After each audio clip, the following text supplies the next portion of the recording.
3, 2, 1, go. One of the things I've been struggling with is being in that mentality of trying to get the IL for something when I'm accidentally like in the middle of my any percent run. A lot of the IL strategies are just too risky and too precise to go for as part of a run like this where I'm playing, 88 levels in a row as opposed to one level at a time. So I kept getting mixed up, especially in World 18, and accidentally going for an IL strategy that I had no intention of going for during my regular run. That was kind of frustrating. But since now I'm doing ILs in World 19, World 19 is not part of this speedrun, that should help me keep my brain separated correctly between those two game modes.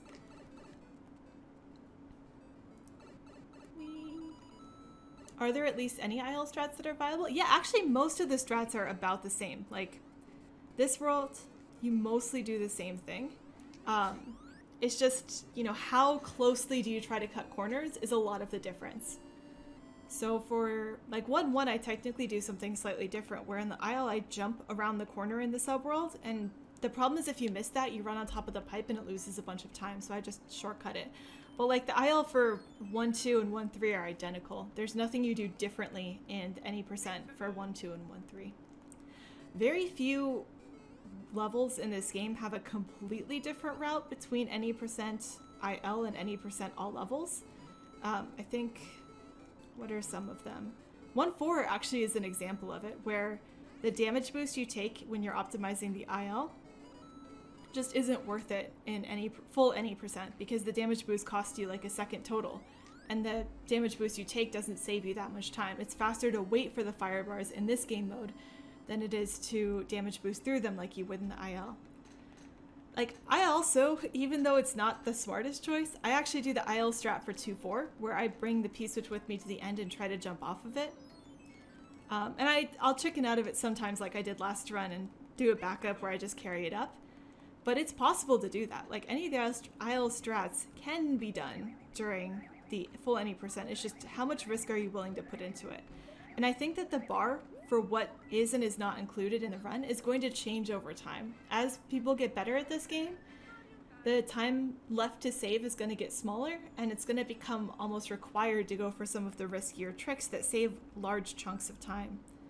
So for me, the next tricks I'd probably try to pull back in are the ones in 15-4, where you do like the chain chomp jumping through everything strat. That one's so cool. I used to try to do as part of my runs, but dropped it out because it was getting really inconsistent and losing me runs instead of saving me time. So this is the one where I would have gotten the mushroom if I was doing the IL run, and we skip it for actual any percent here because the damage boost just doesn't save you enough time. It saves less than a second on the timer, and that's not enough to account for how long the damage boost takes in real time. I think for any of the levels where the strats are drastically different and it's not just about cutting corners, I actually upload a video that includes both strats for the most part. I'm trying to think of what other ones that applies to, though. Like, really you can do whatever you want. And it actually, like, different runners will bring different IL strats in. So like I said, I do 2-4. Bouncy does a more IL-ish strat for 5-2, though. Or 5-3, sorry. So, like, I do 5-3 really safely by bringing the spring with me the whole time, which is not even close to the IL strat. Bouncy does something much closer where he actually will go for the bomb spin jump as part of his any percent route. But again, 2-4, I usually go for the P-switch route, and I don't think that Bouncy does that one. So it's kind of nice that at this point in the game, it's sort of runner's choice as to which strats do you think make the most sense to include. Like, which ones are save enough time but are also safe enough that they're worth going for. And it's not like 2-4 is safe to go for, but it's early enough in the run that resetting there doesn't hurt too badly compared to, 15-4, probably a similar time save, if not a little bit more, probably similar consistency, but it's World 15, and World 15 is so late in the run to be making that sort of costly mistake, so not worth it unless you really need to save that time for some reason. Mob, it's Sunday! It is Sunday. Happy Sunday. Apparently it's Mother's Day in the UK. I was seeing some posts on Twitter about that. In the US, Mother's Day isn't until May. I don't remember which day exactly, but I know it's in the month of May, because it's the same month as my brother's birthday. And so my mom always jokes that depending on how well he treats her on Mother's Day, that affects what type of present he gets for his birthday. It doesn't actually, but it helps me at least remember which month Mother's Day's in, so I know I haven't missed it. And I think Father's Day is just in June, which is afterward. But happy Mother's Day to any UK mothers out there. I don't think the target audience watching my stream is UK mothers, but if it is, then happy Mother's Day to you. I'm glad it's Sunday though. Like Sundays, I like my routine for Sundays now, where I know that I'm streaming at 3. That's what's happening. It's on my calendar. And then with LCS still on, I think the schedule's going to change next week, which is going to be hard, but LCS on starting at 12:30. It's nice to have sort of 12:30 to 3 as just sort of set aside practice time. I don't use all of it, but today I was able to, in about an hour and a half, get all the way through Worlds 11 to 18 in terms of just basic practice, to remind myself what the strats are, go through the motions, practice recovering, practice for the levels that killed me, everything like that. It's kind of nice just to have that sort of routine set up. And then with League of Legends, it's like a 5.5 hour stream most days. So it's like 2.5 hours of it I watch before stream, and then another 3 hours of it I'll have to look forward to after stream. And after stream, I'm usually pretty tired, so it's like a nice, relaxing way to finish out my Sunday. Just sort of go back to chill, eat some nice dinner, relax. Maybe play more Animal Crossing. I'm really into decorating my villagers' yards right now. The way I set up my village, I have a 2x3 and a 1x3 plot next to each villager's house for them to air quotes decorate. Now the villagers don't decorate anything, so it's entirely just me decorating it, but it's kind of fun trying to go through and like match their personalities. Obviously when I normally decorate my island, I'm matching it to my decoration taste. But with the villagers' houses, I really am trying to think about like, okay, knowing what I know about this villager, what sort of decorations would they have in their yard? I think that creativity is helped when there are constraints, if that makes sense. And so having that challenge of here are the rules, this is the space you have, here's what you're trying to match, I think it makes me more creative with how I'm doing the decorations. Not that I'm doing anything too wild, I'm not one of the fancy Animal Crossing people that like put up videos of their speed builds, but it's fun. Split. Yay. Oh hey, hi Manareti, good to see you, happy Sunday. Like constraints were helpful too. When I was working on the Mario montage video, like I got all the clips. I was really excited because there were so many cool things in all the clips that I wanted to include, but I felt so lost as to like, how do you put them together? Do you sort them by person who did the run? Do you sort them by category? Do you sort them by level? I was like so stuck on what to do with this video until I was thinking, oh, I want there to be background music, but I thought I'd pick it out later. It wasn't until I went, you know what, let's try to find the background music now, and I found the song that I ended up using, that I started to be able to picture how the video would work in my head. And it turns out the way I sorted them was none of those things. It was which clips do I feel like best match the tone of the music at that point in time. So there's a part where like things sort of chill out a bit, there's more like bells. That one worked well with the climbing vine thing. There's one where like it's so action-packed, so fast. Anything where Mario does like a triple flip is always cool and like matches that. So it's interesting to then go through and try to like map everything out. The order was perfect? Oh, thanks. It took a while to get it set up. One of the advantages of being someone who runs the game trying to make a montage of it though was thankfully for anywhere where there was a gap where I was able to use pretty much every submitted clip, thankfully. I was really glad about that. But for anywhere where there was a gap, where I needed something to match the music and none of the current clips fit, they all fit better somewhere else. I was able to just go steal one of my times. I had my notes for the game next to me, like the notes that I use for this run, and I would just skim through the level images and go, which of these has a trick that feels like it matches the music, and just steal my own video for that. So it's kind of fun just being able to fill in the gaps using stuff that I had on hand. But I was really happy with how it turned out. It was my first time trying something like that, so it's pretty exciting, but I think it was good. Plus it was a fun way to celebrate Mario Day. I am very much into, for holidays that I want to care about, finding my own way to celebrate them and making sure that they feel special, not because someone else is setting something up, but because I can, right? I can be in control of what I do that day, and so having that ready made me feel really good about Mario Day. And then it worked out well that a streamer I like named Dangers, who's been recently streaming a lot of Fall Guys, was actually doing a all moons speedrun of Super Mario Odyssey, which is like an 8-hour speedrun. And it sounds like Dangerous used to do a lot of those, then sort of transitioned into Fall Guys. But he was really good. It was amazing to watch. Like I said, I did that while playing through some of Mario Maker 2 remakes of Super Mario levels. It was a very good Mario day. Very heavily Mario themed. Did anyone else do something fun for Mario Day? Like any other cool Mario Day celebration type things out there? I feel like Nintendo didn't do much for it. I was kind of sad.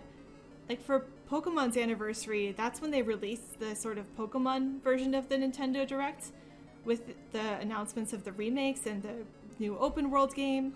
I was thinking Nintendo would do something like a Direct that day too. Maybe they did and I missed it. But all I remember Nintendo talking about for Mario Day was just, hey, here are some games that are on sale. Sorry we're getting rid of so many of the games at the end of this month. And like, it's cool that they put the games on sale and everything, but it was one of those, oh boy. It was one of those things where like, I already own most of those games. I'm a Mario fan. I wasn't waiting to buy 3D All-Stars or anything until that late. I already own those games, already played a bunch of them. So it didn't leave me any way to celebrate, so it was nice that I was able to come up with something that worked for me instead. Alright, 3 worlds down, let's go.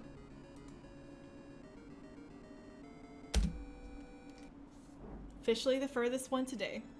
I've only been doing 24 minutes worth of runs, so it's not like it's hard to do that, but still. Sometimes I think it'd be fun to have like what are they called? Like high water mark? Is that the name for it? There's a thing you can put like under bridges especially to warn drivers that there's too much water. Or like a high tide marker, right, where you can see what is the highest the water's gotten today. Like I feel like I need one of those for this game. Like what's the furthest level I've gotten to so far today in a speedrun? So far it's 4-1. But it's kind of exciting when you get to the point where you're making progress with every level. So every level from here on out is the furthest we've gotten today. Woo! So exciting. One of the things that's interesting about trying to find clips for this game though was trying to think about what was going to look cool in a video. And that was like a specific thing I hadn't really thought about. But not every clip that I thought of for like when I was filling in the gaps worked. Like there are some tricks that are so difficult to pull off, and it's so impressive if someone can get them, but they just don't look that cool. Like, if I feel bad, but it's like, if you don't know why it's impressive or why that trick is difficult, it just doesn't look very show-offy. Versus some things are not hard at all, but they look epic, and so they work better in that type of video. Like, I felt kind of bad. One of the clips was Bouncy doing, oh shoot, what level is it? 11-4? Yeah, Bouncy's clip of 11-4. The hard parts of that clip are like the very ending jump and getting into the pipe using like a first frame twirl wall jump thingamabob. Like that part's really difficult. The part that isn't as hard is just jumping across all of the enemies with the spin jump. At least when I was learning it, that was my experience. But I included the clip of the spinning part because it looks so hyperactive and it looks so exciting, just flying over all of the death planes. It's like one of those things where like the more impressive part of that clip was the jump at the beginning and the jump at the end. But the coolest looking part when you put it to music was the middle sections. That was the one that I grabbed. Oh, hi Bouncy. Did you show up just for that? Oh man. I hope you're okay with the clips that I chose and everything. At least now you know what the reason was.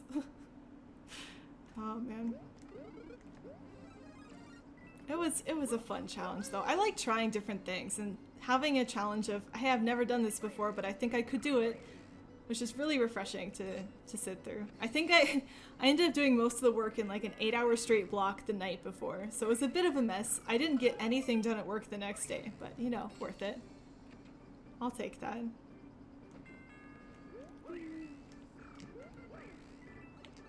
Dude, Mario's so vocal in this one. Just so many spin sounds. Oh, that's not even close. Alright, just gonna damage boost through. It was good? Okay, glad. Oh man.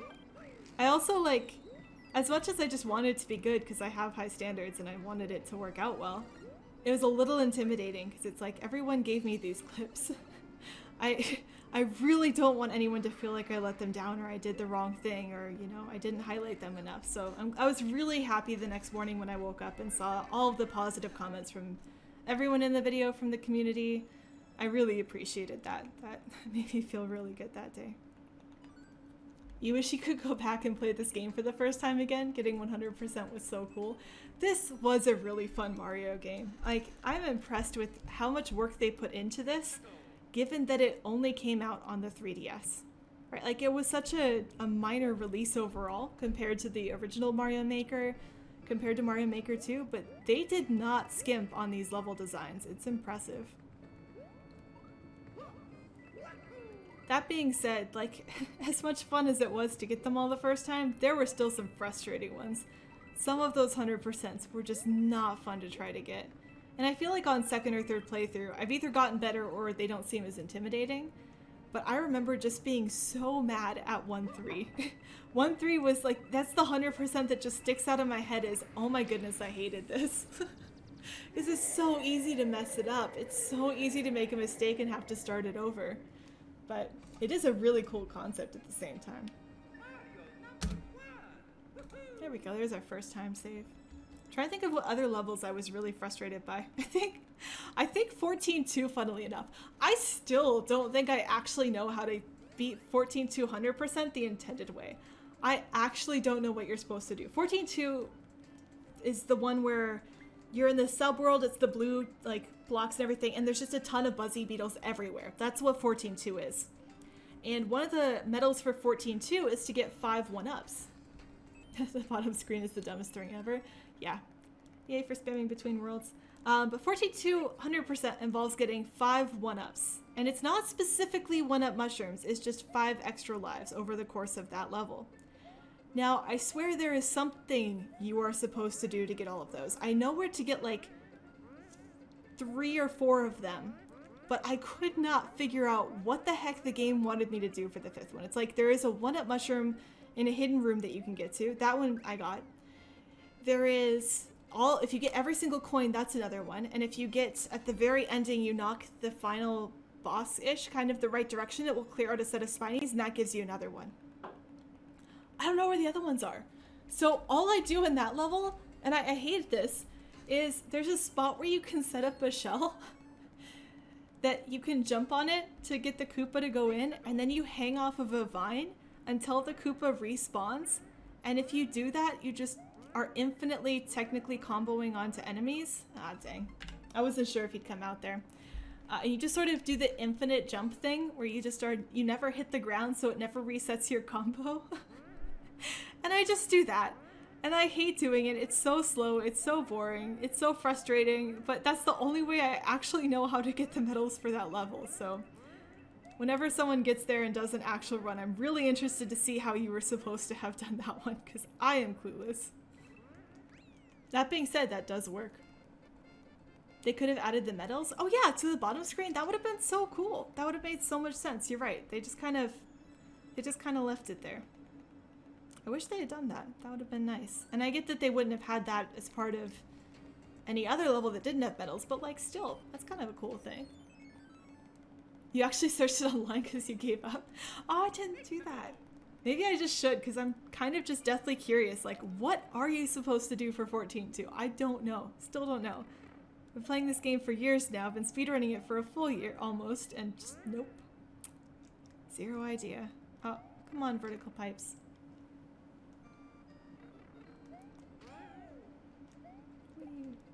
That's one of those things that's interesting about speedrunning the game, is I know a lot about the speedrun. I don't necessarily know a lot about the rest of the game. And for Mario games, the speedrun overlaps pretty heavily with the rest of the games. Like, it's like, I know the tech, I know the tricks you can do. But sometimes it's like, I don't quite remember how the other game modes work all the time. It's a fun game, though. I know I say it every time, but the P-switch music, just so annoying right there. Oh yay, I got the jump. Time save, look at that. Oh good, my tea has cooled down enough to drink. I didn't remember to bring tea to speedrunning last week, and I think that was a mistake because I could feel my throat starting to hurt after a while. So I've got tea from the beginning this time. We'll see how that goes. I also was smart enough to pick a tea that tastes good even if it's cold. Because chances are I'll forget to drink it for 2 hours and we'll get to World 18 and I'll suddenly be like, oh wait, hey, I've got tea here. And it'll be just ice cube. ice cube level of temperature.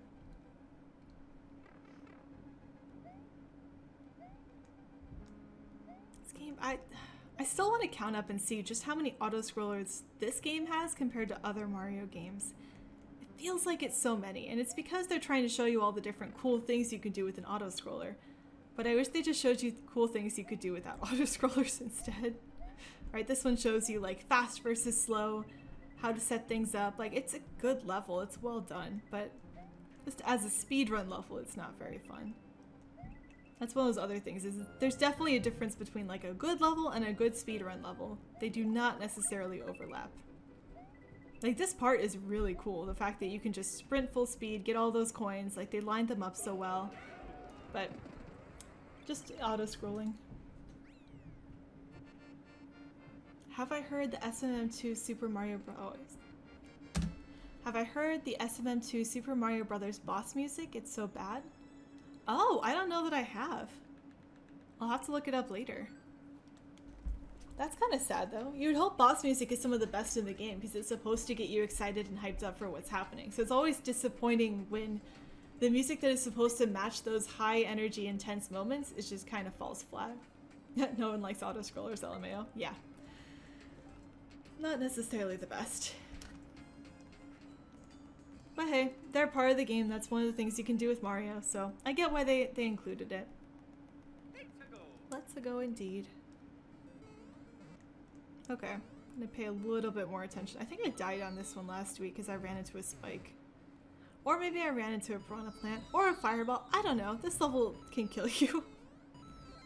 Oh, I think I missed the jump there. Okay, well let's try not to do that this week. Yay! That's awesome.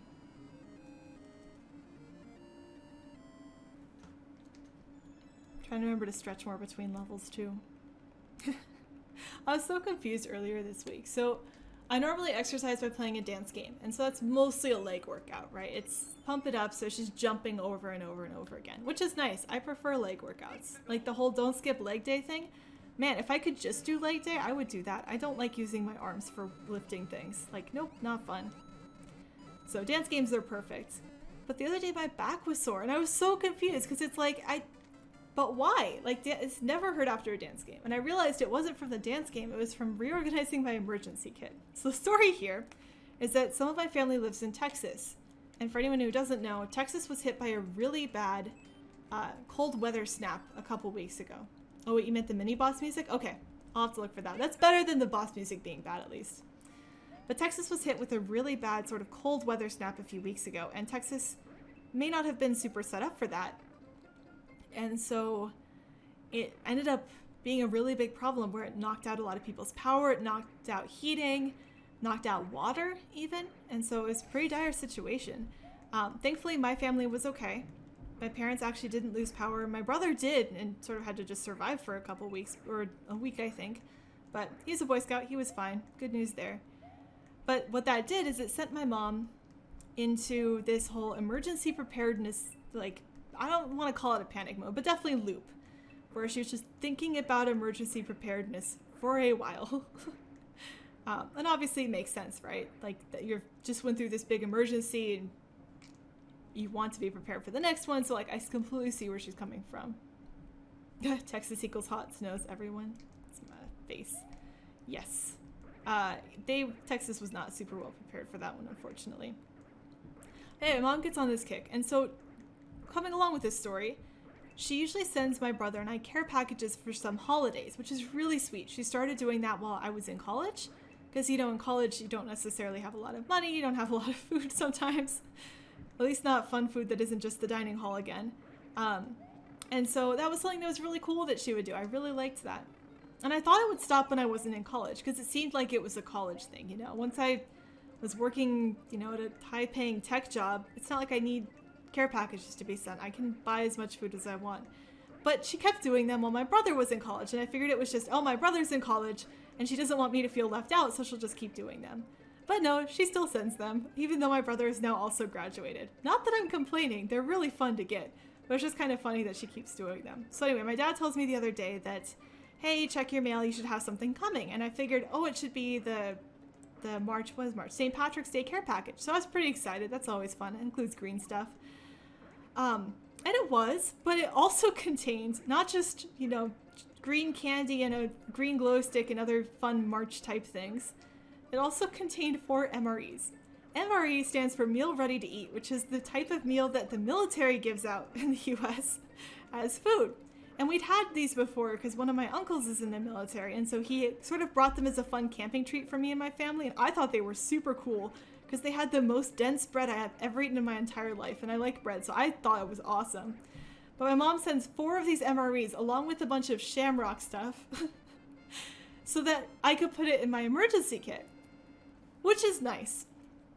I call her to say thanks, and she insists, like, make sure you've got water. They only work if you have water. Make sure you've got water. Like, okay, Mom, I'll get water. So this week, I went through my own emergency kit to make sure I had water, among other things, but I realized that constantly lifting the water in and out of my emergency kit was what had made my back sore, which was just, like, the dumbest possible reason. It's like, I'm just trying to make sure I survive an earthquake, and my back now hurts. Why? Is this what it's like to get older? Sad face. So that was a fun adventure this week. I also then bought a bunch of stuff. Oh, come on, Mario. Bought a bunch of stuff online. When I went shopping this week for groceries, I made sure to pick up more soup that doesn't expire for another year at least. So should be all ready and prepped back up. So that was a very long story to explain why my back was hurting. So thanks for sticking with me through that. There we go.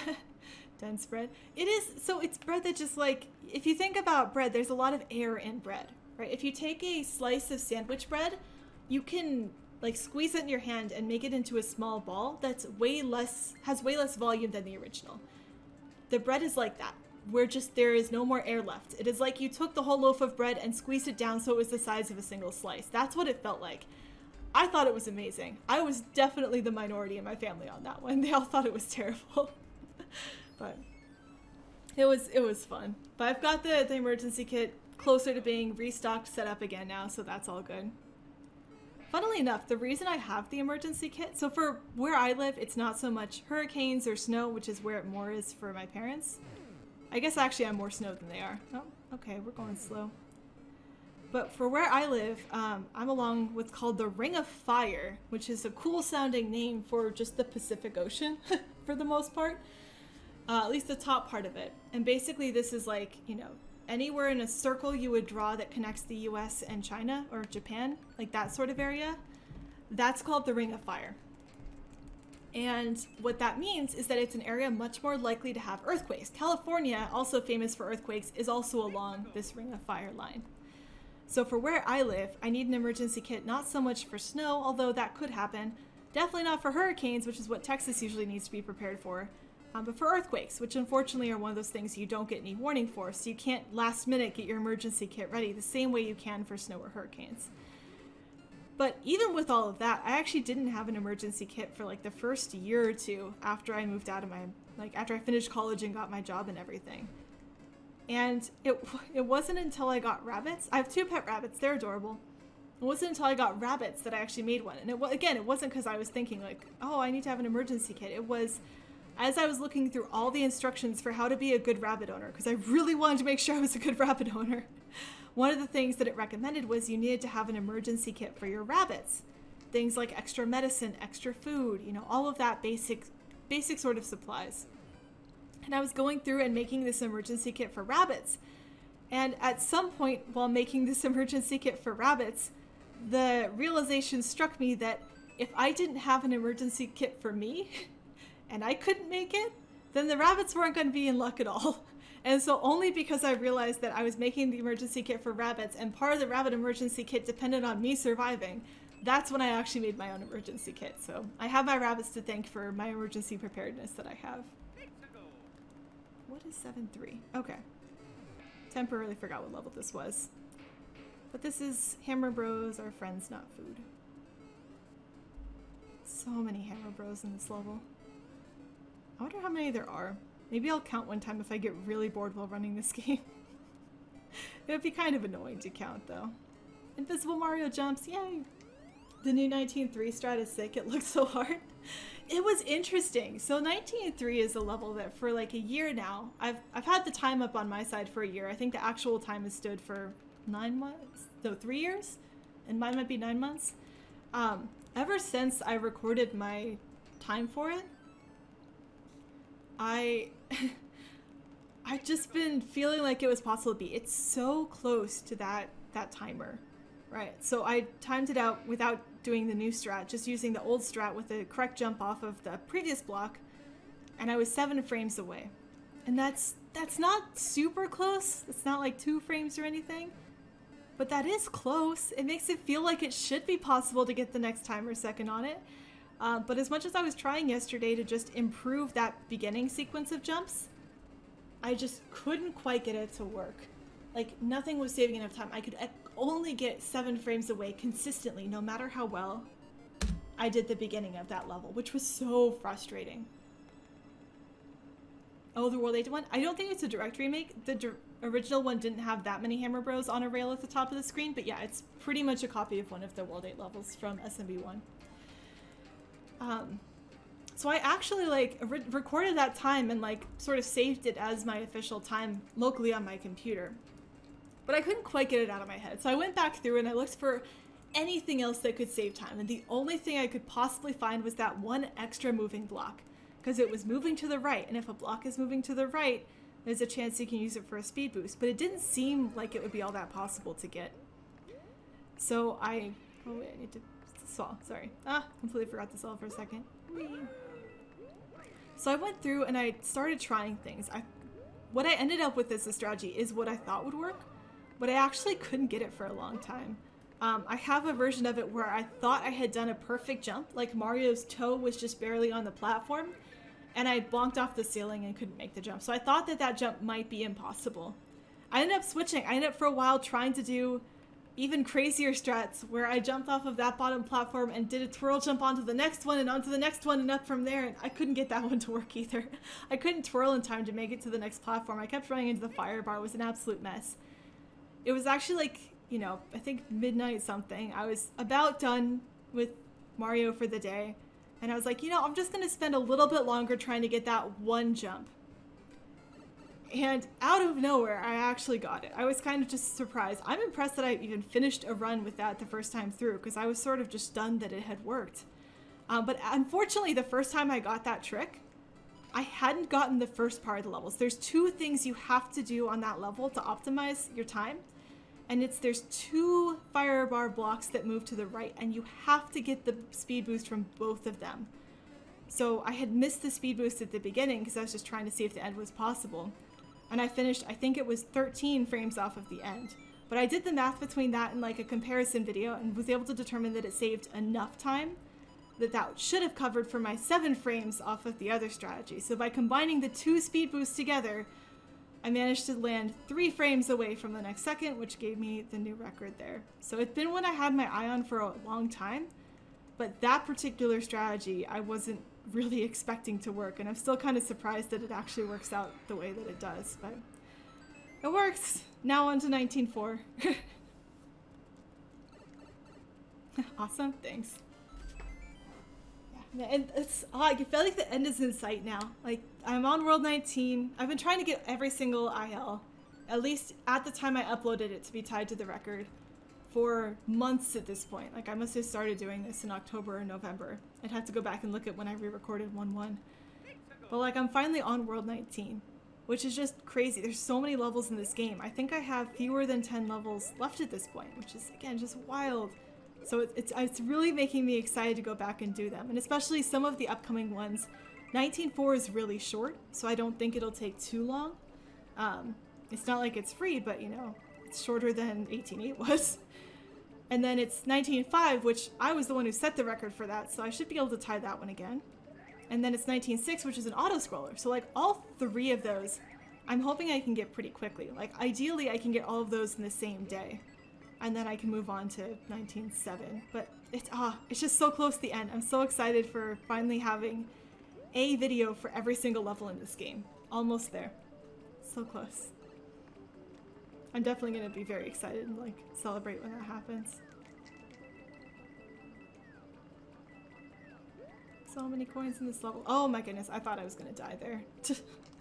That's like the scariest part of this level, because if you run the wrong time for that final pipe, you run right off the edge and die at the end of a bonus auto-scroller, and it just feels so sad. It's not as bad as dying on 6-3, but like this is definitely the second worst death. Not necessarily in terms of time, but just in terms of how bad it feels like it is. So glad that did not happen. Oh man. I need to not be thinking, and I'm just like, my brain is like, oh, the aisles, the aisles. It's like, no, you're doing any percent. Calm back down. Take a deep breath. Oh, so fun though. Man, Star Mario moves so fast. I always have to pay more attention when Mario has a star, because he just zooms. Got all the zoomy feet. Fun fact. One of the things that rabbits do that's a good sign is called the zoomies. I think other pets it's the same name, but I know it from rabbits, where they just run around really, really fast. And I just love that it's called the zoomies, but it's a really good sign that your rabbit's happy. Like if they're just running around in circles and stopping and going and everything, they're a happy rabbit. That's a good sign. So I'm always happy when my rabbits do zoomies, even though it's loud and sometimes obnoxious. The other one that rabbits do that signals that they're in a good mood is something called a binky, which is when they sort of just jump up and wiggle in midair, like do a midair mini twist.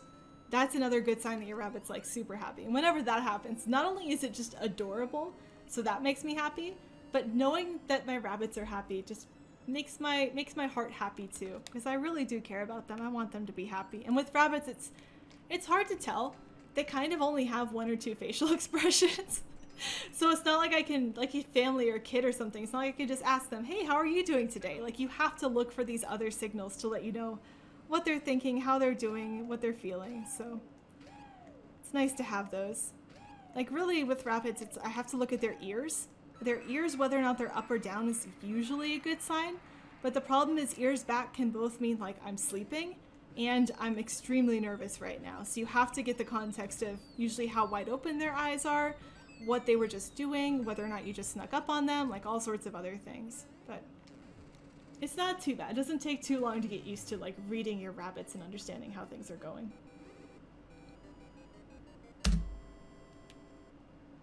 Oh hey, we're even with world record right now. We're usually not even close to world record, because world record I think has more time save late and mine is always time save early. That's kind of cool. Reading your rabbits. I've also tried reading to my rabbits. About rabbits. My favorite book is Watership Down, because it's rabbit focused, but also it's a style of book I really like. You know, epic adventure, cool characters, fantasy-ish elements. And so as a way to bond with my rabbits, I actually for a while would lay down on the ground and read to them. Because you're supposed to bond with your rabbits by getting down to their level. It's hard to bond with your rabbits if you're staring down at them from like a tower, right? I'm much taller than they are. And so if you're laying down, that makes it easier to bond with them because they're more likely to approach you. They can actually see your face. They're more comfortable with you, everything like that. But obviously just laying down on the ground for a long time is not really comfortable, nor is it fun. And, you know, you can make it work. I grab pillows and whatnot, but reading to them was one of the ways where, like, I'd motivate myself to stay there and pretend like that would make us bond more because they'd hear my voice, they'd get used to me, and all of that. And I don't think it really worked, but, you know, it was worth trying. Rabbits, I don't think, have any reading comprehension. I don't think they cared what I was reading. The only thing that would be interesting to them is they would sometimes try to eat the pages of the book. And they never succeeded because I would shoo them away before they could do that, but they did try. That's about the only overlap we had there. Oh well. They're currently just chilling on the other side of the room, half sleeping. Rabbits usually are more active around dawn and dusk, so during the middle of the day when like I'm working or I'm streaming or whatever, they're usually pretty chill. And the way my house is set up, like the fireplace is sort of on the other side of the room from me, and so they sort of just chill by the fireplace, even though it's not on. I think they just like it because it's a corner. And that's where they hang out when I'm like at work or at my desk for any reason, especially if I'm talking a lot like this. Like if I have a lot of work meetings, their actual house is right behind me. Like that's where they live, but they usually spend the rest of the day on the other side of the house just because I think it's further away from where I'm making noise. I always feel kind of bad about that. Like I think they're gonna be happy when I go back to work in person. I know that like a lot of pets there's a concern about, you know, are they going to have problems when their owners go back to work full time, especially like dogs and things that form that really strong attachment and really like having their owners around. Rabbits, I don't think really care as much. Like, they'll get fewer snacks in the middle of the day. That'll be kind of sad. But in general, I'm not worried at all about my rabbits readjusting to life after the pandemic. They'll be fine. They'll probably like it better, because with the pandemic, one of the things that, you know, can't really do is board them. So sorry, gotta pay attention. Ooh, that was too close to the fire. I don't want to die trying to get the mushroom. That would defeat the whole purpose of the mushroom, wouldn't it? Anyway, is getting boarded. So boarding your rabbits is like, you know, taking your dog or something to a kennel. It just means that you leave your rabbits with someone else that isn't you, right? Kind of like a boarding school, but for rabbits. And the person I leave them with is definitely a rabbit expert. She's the person I adopted one of them from. She knows what she's doing, so I'm never concerned that there's any issues or that they're, you know, receiving anything less than all the attention and care that they need while they're in her care. But one of the other things that's really good about that is, like people, rabbits need to trim their nails every once in a while. Now, wild rabbits obviously don't have nail trimmers, but wild rabbits dig a lot. That's a thing that rabbits do. And so wild rabbits, when they're digging, that will naturally sort of dull their claws and keep them short enough that they're not a problem. With house rabbits that don't really have digging, because, you know, I have carpet, not dirt in my house. They can't dig through that. They've tried, but they can't. You actually have to trim their nails every once in a while. And normally, between the number of times, like, I'll go on vacation over the holidays, I'll take them to the vet in the summer, between all of those times where they're with, like, someone who is more of a rabbit professional than me, I can just get their nails trimmed then. Unfortunately, with COVID, obviously those things aren't really happening right now. And that means that I get to trim my rabbit's nails. None of us like that arrangement. I don't like doing it. My rabbits don't like it. All of us are unhappy with how this works. It's not like it's too difficult. Like, it's definitely doable. But it's one of those things where you don't want to hurt them, and it's really hard to see where you're supposed to trim on the rabbit's nails. And on top of that, in order to trim a rabbit's nails, you're grabbing its paw, right? Like, I have to hold on to its foot, so I'm trimming the thing without, like, trimming off its foot, which would be bad. And as you can imagine, rabbits don't like it when you steal one of their appendages. It just is not a thing they're a fan of. So it's just not a good arrangement. I put it off for a long time. I'm hoping that wasn't too bad for them. I finally did do it a couple weeks back. It was awful. But I think after the pandemic, that's one of the reasons that they're just going to be happy to have things go back to normal, where they have, you know, professionals trimming their nails that can do it quickly, that aren't as awkward about it as me, that give them treats at the same time. Like, oh man. They're going to be very happy once that's the norm again. They don't like going to the vet, more because they don't like riding in the car than because they don't like the vet themselves, but I think it'll be worth it for me not trimming their nails anymore. God, this music is so good. Sorry, off topic, but it's about to go away. Oh look, here's the P-Switch music again. Thanks, Nintendo. Fun level. You could technically do this section without getting the P-Switch, but it's not safe, so won't do it for any percent. Dude, like, this is some of my favorite music in the game, though. There's, like, such a mood to this that I feel like is uncommon. I think this and then GoldenEye's Runway theme from, like, the 64, that one has a similar sort of theme to me, or feel to it, that I really like that song as well for the same feeling. It just doesn't come up very often. Alright, where are we at? 9-6. Lots of conveyor belts. Man, there's a couple levels in this game that are just like, here are conveyor belts, good luck. This one, I think 19.4 is a pretty conveyor belty level. And then, what was it, 17.5? 17.6, I think, maybe, is the other one. Has some wigglers and a, like, blooper section. That one's not too bad to IL, thankfully. You have to get some good time jumps off of the last set of conveyors, but it's not terrible. Alright, and then, 9-7. This is one of the ones that I specifically practiced. So the way I practiced this morning, or I guess it was this afternoon because I didn't start till noon, but like, you know, earlier in my day, yeah, we're just gonna do this, is I practiced going backwards. So shoot. I practiced starting at World 18 and 8. Is this the right pipe? Wow, I honestly don't remember. Yep, okay. There we go. I started at 18.8 and then worked my way backwards, level by level, going through each one. And I was able to, when I started and how much time I had, I was able to get back to 11.1. That's as far as I was able to go before it's like, okay, I actually need to get ready for stream now. But I made 2 exceptions and jumped a little bit to practice 2 specific levels. This was one of them. The other one is 10.1. And you can see why I need practice on this one. The beginning of it, I still don't have down very well at all, even though it's been a while since I switched to the newer strategy for it. I just still sort of panic and tighten up every time on it, so. Oh well, didn't die. Although honestly, I should at some point time that out, because dying might be faster for that one, given how long it takes to go through that little subworld area. But that's okay. We made it. That level's behind us now. Got the checkpoint. Oh, that one's 2, not 3. Oh well.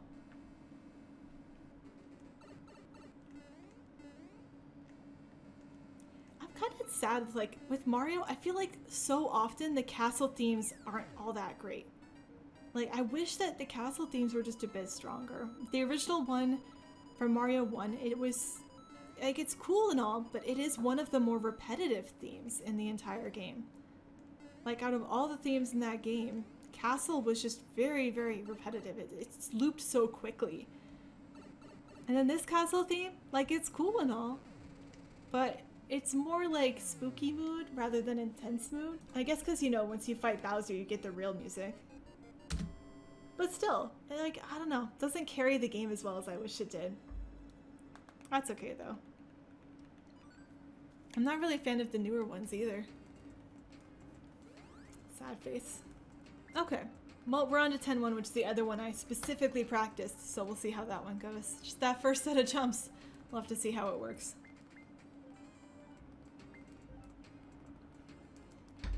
Also, we're about halfway through the levels, so reminder to stretch and get water if you have not done so. This is a good reminder. 10.2 is officially the halfway point in terms of levels. So if not now, then at the end of World 10 is a good time to remember to stretch and stay hydrated. That looked okay? Okay, I did not think it looked okay, but we made it through. I'm definitely better at backing that one up than I used to be, which is reassuring. And then when I was practicing this part today too, I suddenly got nervous about a jump that I forgot was the jump and just looked scary. It's very consistent. Like the second half of this level is super consistent. All I'm doing is entirely full jumps, meaning I'm holding the A button down the entire way, which is the most consistent type of jump you're doing. Any other type of jump, since it varies depending on how long you hold the A button down, there's just a lot more variance in it. The most consistent jump you can do is a just hold jump the entire time. And the entire second half of 10.1 is just full jumps. There is nothing that changes about it. Nothing inconsistent, really. So it's nice that it's just that one trick at the beginning. And once you get through there, you're pretty much good to go for the rest of the game. Or not the rest of the game. Obviously not. The rest of the game, there's a lot more levels that can cause you problems. But for that level, at least, you should be good to go at that point. Ah, dang it. I don't want that boot. I'm going to get rid of it.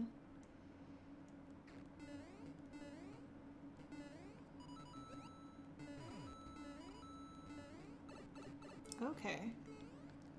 So this means I have to get the boot at the end? Question mark. Usually don't lose my mushroom that early. Okay.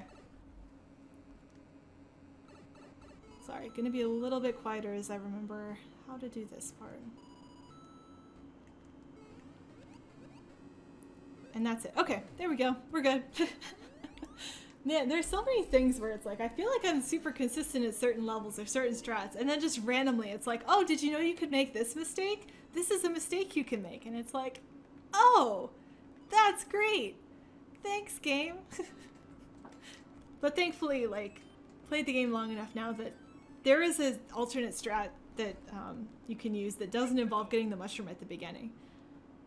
So even though I lost my mushroom, I still know what the alternate strat is for the ending, and so it's not like I didn't know how to back that one up, which is good. Athletic theme time. I swear I didn't know the names of most of these songs until Smash Brothers started adding the soundtracks to their game. And you need to know what the soundtrack names were in order to pick the right ones, either to add as part of the stage music that could come up randomly, or because I think it was only in Ultimate that they added just basically a sound test mode where it's like, here, use your Switch as a music station and just play music from your favorite games. You could make your own playlist. You could set everything up. Like, I love that feature of that game. I've already talked before about how much I like sound tests and how much I'm happy anytime a game includes a sound test. But making it so you could do your own playlist, that was a new level. That was really cool to see added to the game.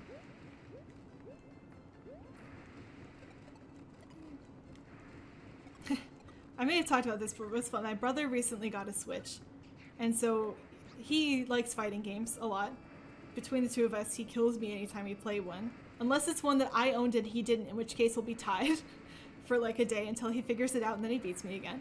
But when he got the Switch, one of the games he really wanted to play was Smash Brothers. And it was one that we had played Melee a lot as a kid. That was the one that we owned. And we did play Brawl as well when it came out. We did have a Wii. We never had a Wii U, but we had the GameCube and the Wii together, so that was nice. But it was very interesting. Because one, I hadn't played that game in a while at that point, because I played it when it came out for sure. Was really into it, loved playing it. But, you know, it'd been a while, I'd moved on to some other games. So it's just interesting to try to jump back into that game mode and go like, okay, wait, how do I do this again? And then as well, like, he's better at fighting games. Most of our matches were not super close. And like, I kept up okay with him. I played Peach, and so the way that we did this is I played Peach every single time, and he just kind of switched characters. And at the very end, he ended up replaying one just because it was the closest match we'd had. I think I only beat him maybe twice out of like the 20 games we played. And that was only the time where he played Daisy, which meant that I not only, you know, was super comfortable with my character, he really doesn't like Princess Peach or Daisy as playable characters. So he was really uncomfortable in that character. And since I know Peach well enough, I knew what all of, you know, Daisy's moves were. I wasn't caught off guard by anything he was trying to do. So that worked out pretty well. Alright, need to pay attention to the beginning of this one. There we go. I feel like I've gotten better at that opening. And now that I've said that, I'm going to die on it the next 10 times I get there. But that opening can be super consistent as long as you do the same thing. But doing the same thing every time in this game is a little bit harder than it seems, especially when Yoshi is involved. Thanks, Yoshi. Yeah, that reminds me of like the old thanks Obama memes. I wish they had that but for Yoshi's instead. Just, thanks, Yoshi. Oh my goodness. Oh, nope, I don't think I want to be famous. Let me see if I can do this in between levels. There we go. It's nice though when people wait until short levels to post bad links.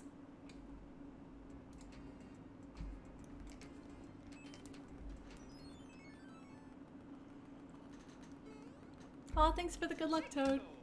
I appreciate it. Alright, time to fly.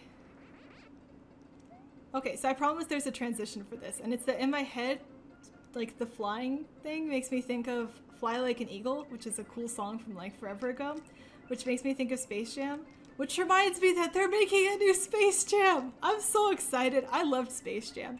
I played basketball when I was in elementary and middle school, and we used to have like season tickets to the Seattle Storm, which is the female basketball team in Seattle. I like really liked basketball, was super into it, and then of course I like bunnies, and of course I like Looney Tunes, like I was a kid. And so Space Jam remains my favorite movie of all time, just because it combines all of those things. Is it like a good movie? Not really. Can Michael Jordan act? Definitely not. But I loved that movie anyway. It's so awesome.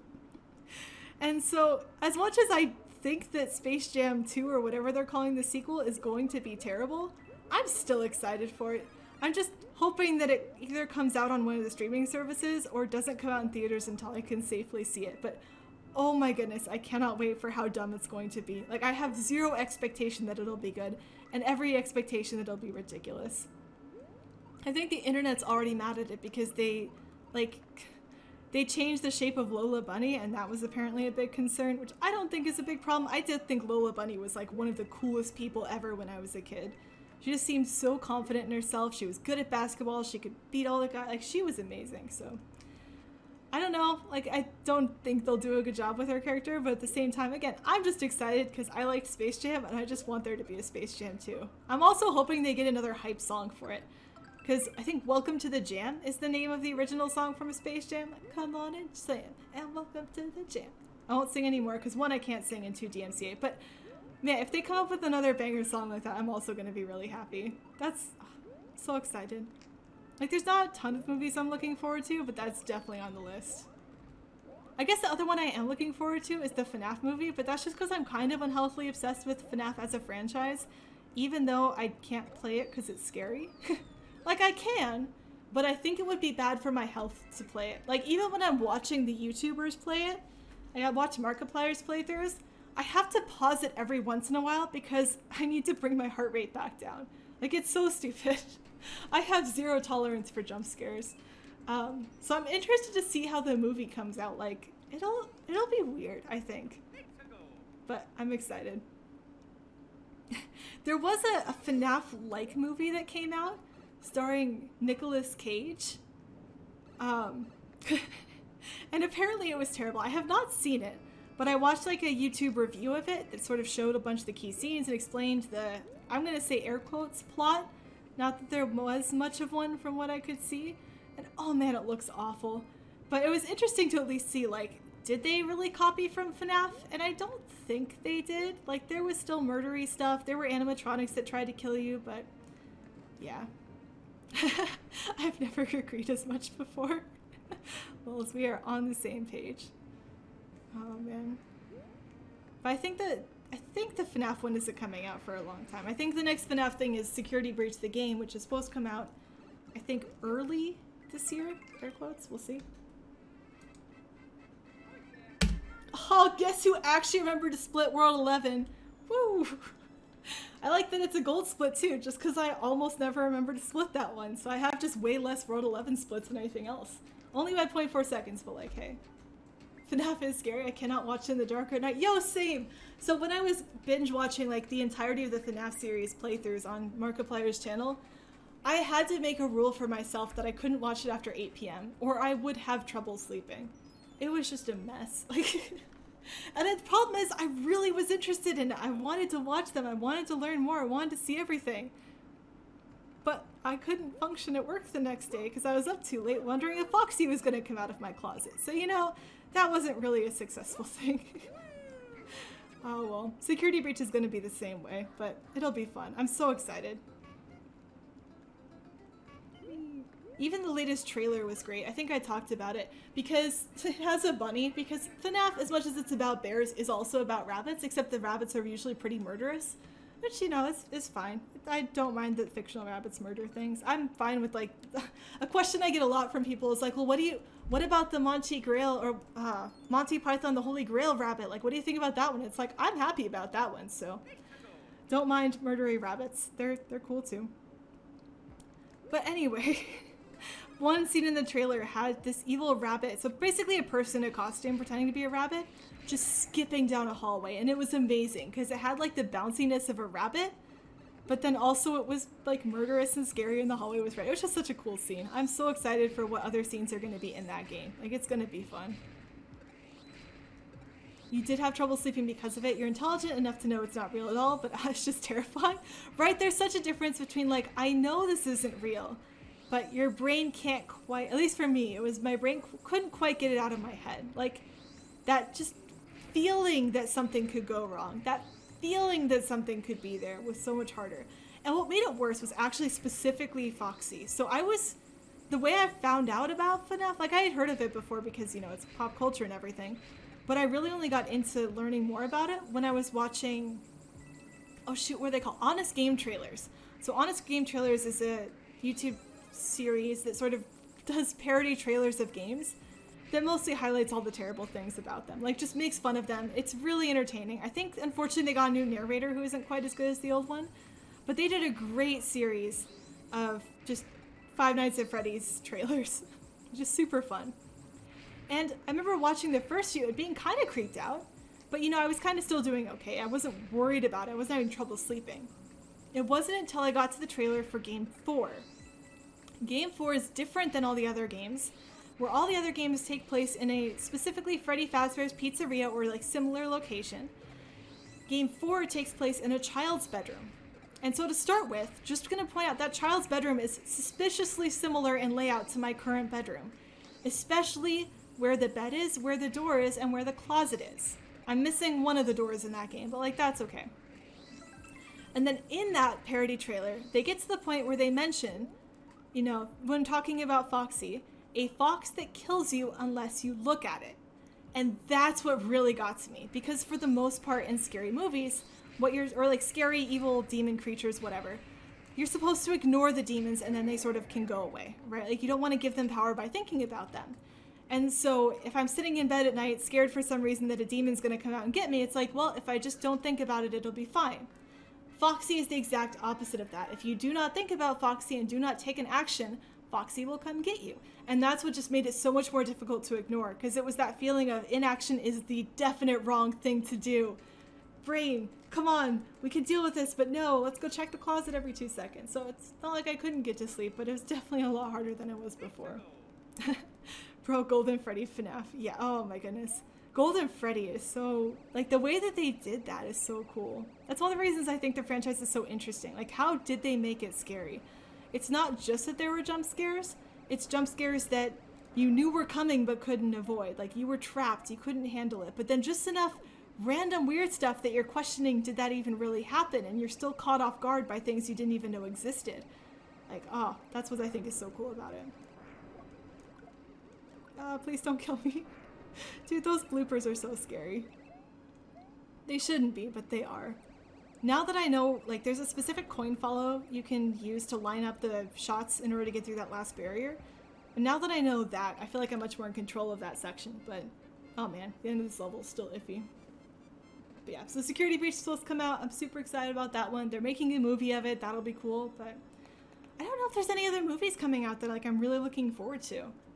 Oh, I guess there's like a James Bond one that got pushed back for a year because of the pandemic. That one, I like action movies. I'm definitely a sucker for like cars going fast and things blowing up. So I think that'll be fun. I think Black Widow is supposed to come out as well. Similar type, just action movie, things are gonna happen.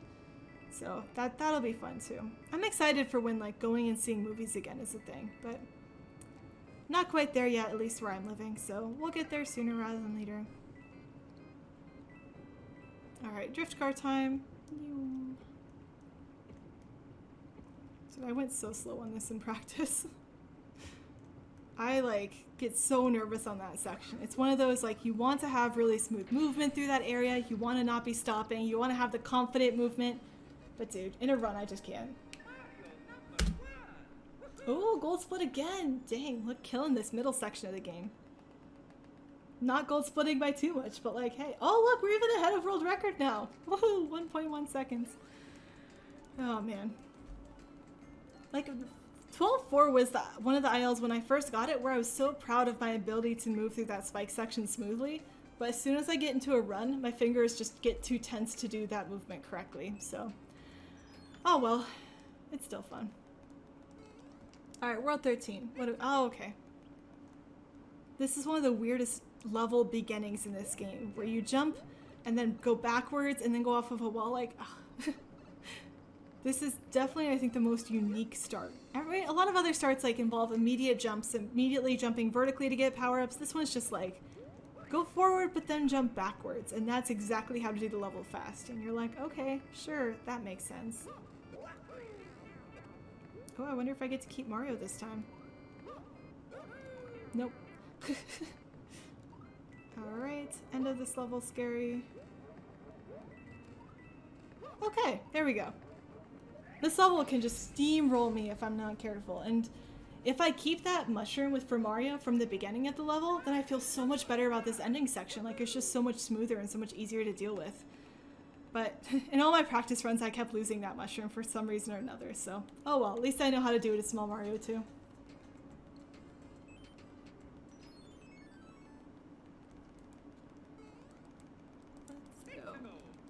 Oh, plenty of time on this level. Good, because I haven't been drinking my tea, so just gonna drink more tea. while I wait very patiently for this P-switch to make any sort of progress. There we go.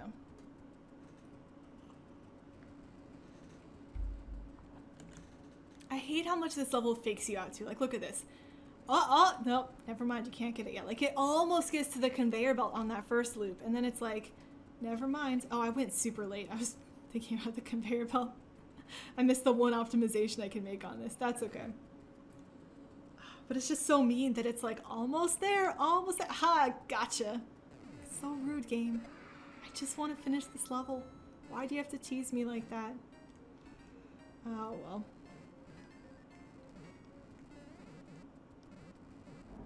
Now we have this section. Oh no, I have 2 moles. Dang it. I don't want any moles to follow me into this next part, but I've got 2 of them.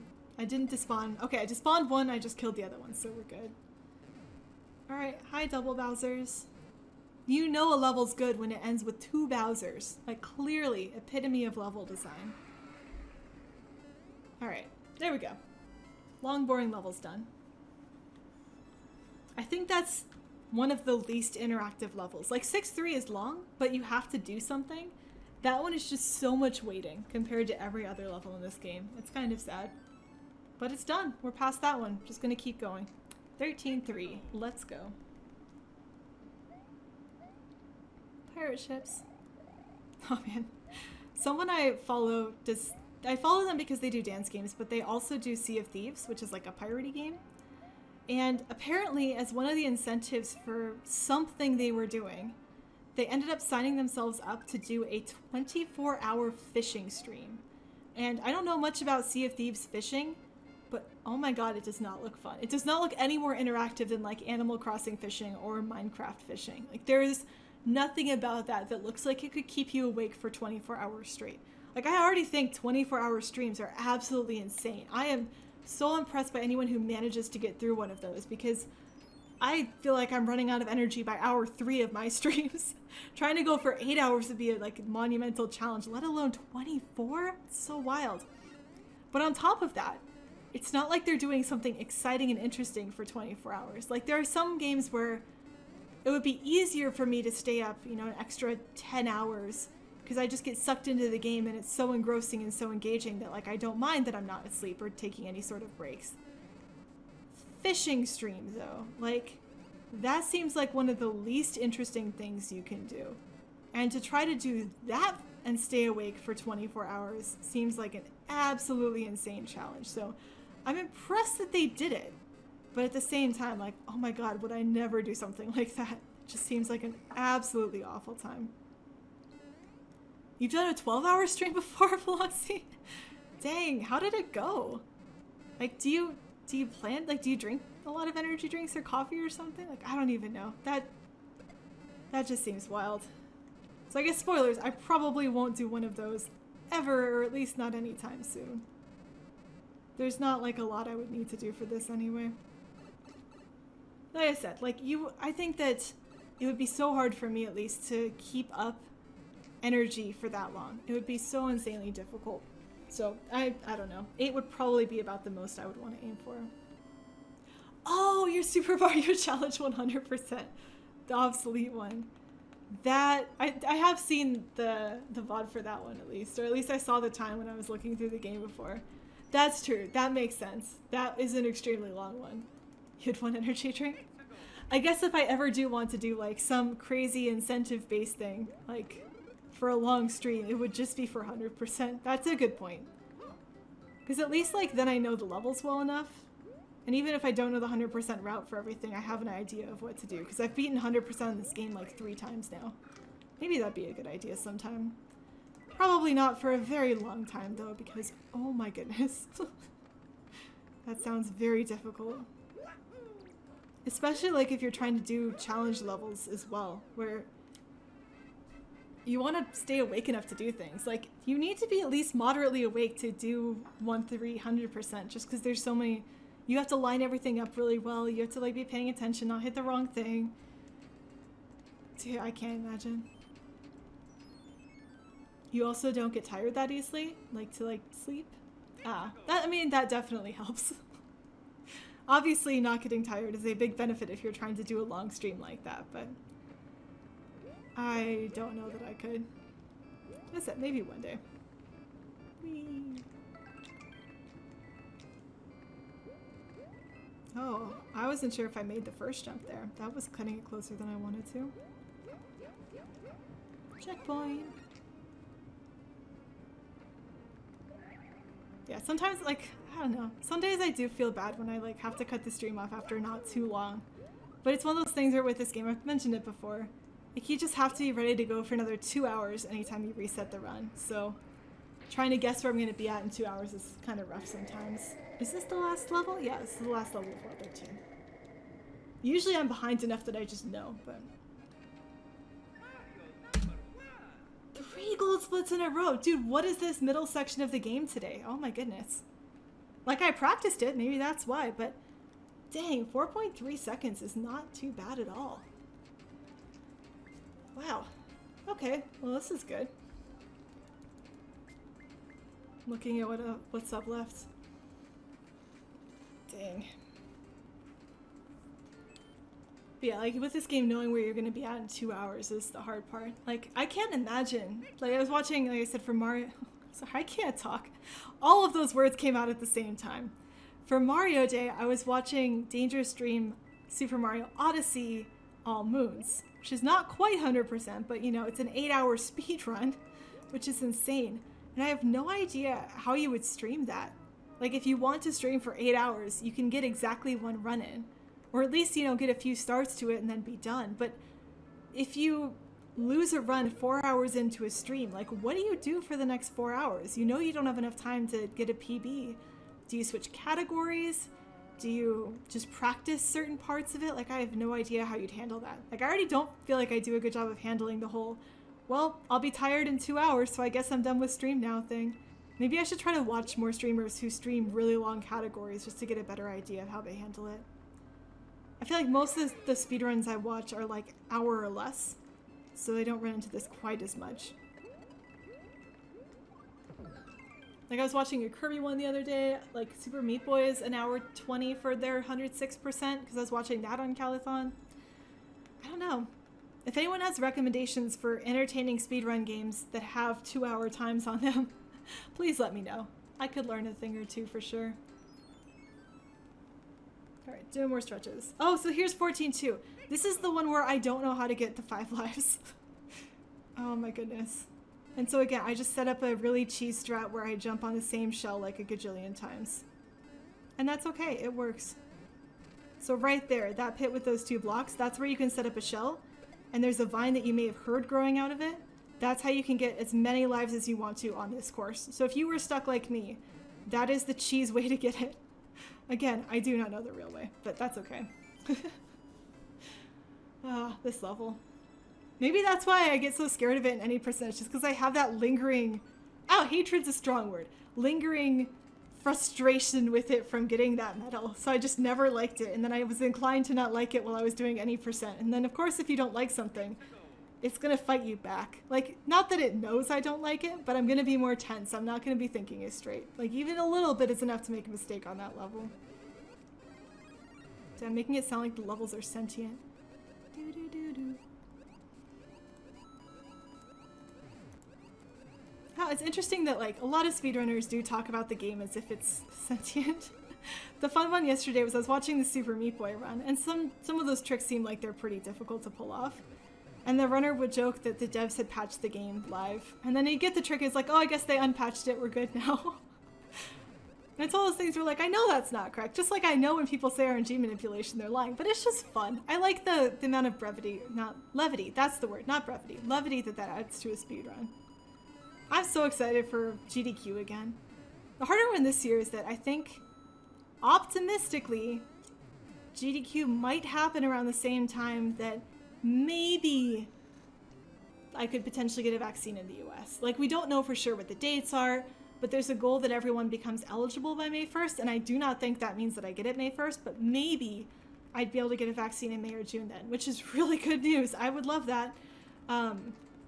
But if that does happen, then last year I was able to take a whole week of vacation just to watch DDQ because like I wasn't using it to travel anywhere, and it was so nice. I loved that. And I kind of want to do that every year.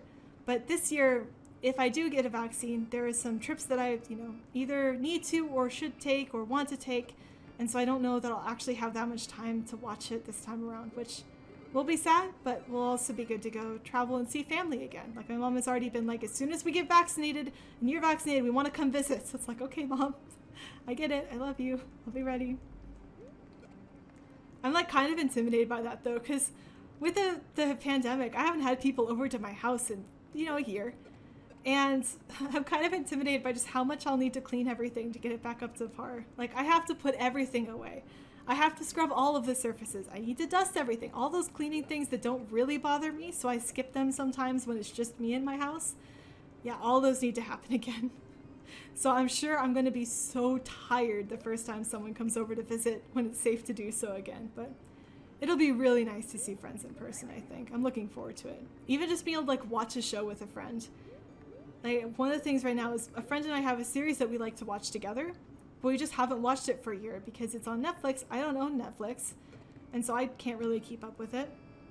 And then it's hard to time things remotely, like especially TV watching remotely. It doesn't really work all that well. And there are websites that try to make it work, but kind of difficult. So that's one of those things where once it's okay to be back in person, like I'll just have her over and she'll log into my TV and we'll be able to watch it together. But in the meantime, I don't know how Jessica Jones is doing. I'll just have to find out later. Hopefully she's still okay. We'll see.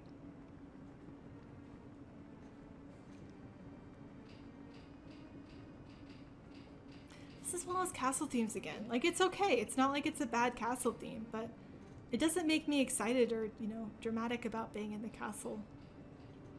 I'm just kind of swaying with the music right now, but not making me feel those feelings, Unlike Ace Attorney music. Ace Attorney music is so darn good. That's been my motivation at work recently is, I want to be on the front of this level.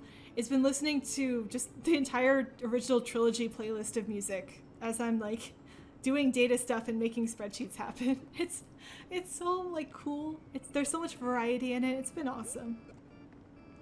I don't think I would get the same amount of energy out of listening to a here's all the Mario Maker music playlist. Like, I don't think that'd be one of my favorites. Monkey Ball is one of my other ones where, like, anytime I want to listen to a playlist of music, Monkey Ball's at the top of that list. But fortunately, this game, like, music isn't its strong point, I think. There's so many things about this game that are amazing. The music is just not one of them. At least in my opinion. Like, of course, everyone can have a different opinion. So if you like the music, this does not mean that the music is objectively bad. I think the music is subjectively bad. Or at least not as good as other games that have just really good music. There are just so many games out there with amazing music, like Celeste, Meat Boy. I just want to listen to those songs.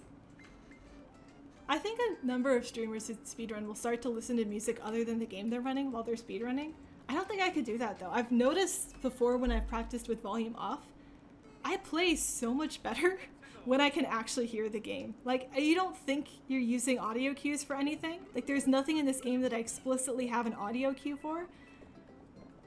But it's just extra information that your brain apparently is using. Like, as much as I don't think I use the audio for anything, clearly it's helping in some way because I get worse when I take it away. So, it's sort of that process of elimination. I don't have a good example of what I use it for, but I know I'm worse if I don't, so there's that. Alright, scary jump time. I 100% wasn't making that without the backup, but thankfully I recognized it. Oh my god, my heart. I hate that jump so much.